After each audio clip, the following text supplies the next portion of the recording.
Saya bukan Batman, bukan juga ahli penyelamat.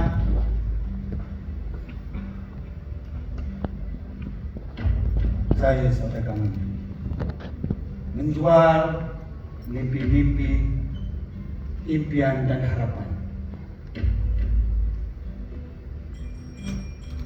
Saya tak ke ofis. Kalau nak jumpa saya waktu malam, jumpa di persimpangan, saya ada di situ. Dalam bisnes saya jumpa ramai orang yang saya bangkit, saya naikkan sampai jadi kaya raya. Ada yang millionaire memang bersepah. Semua atas nasihat saya. Saya jaga mimpi.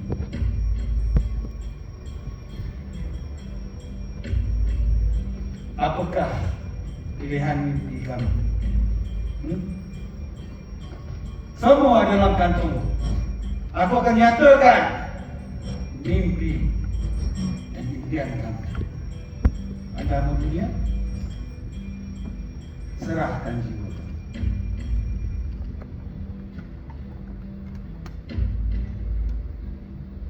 Adakah itu pilihan yang kamu mau? Saya dapat pengakuan. I like to make a confession.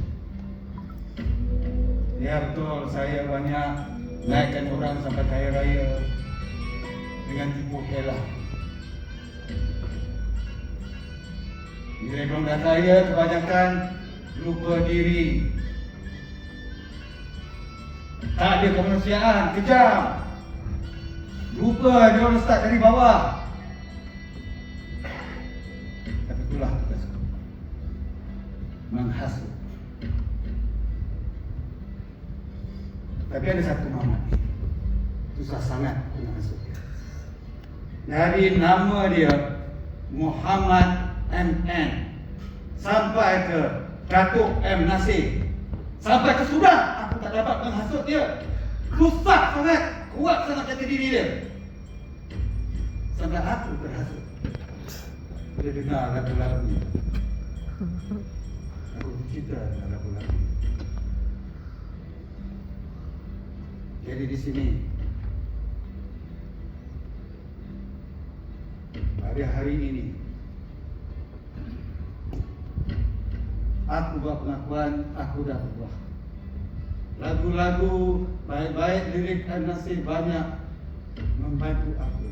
Aku menyesatkan orang, menyimpangkan impian dan harapan orang.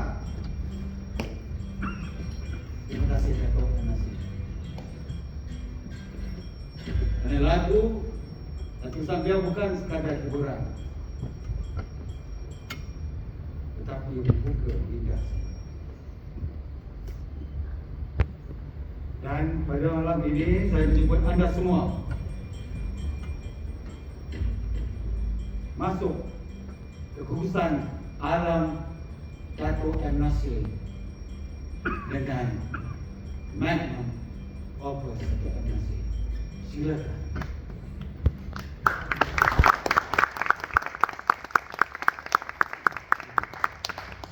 Satu, dua,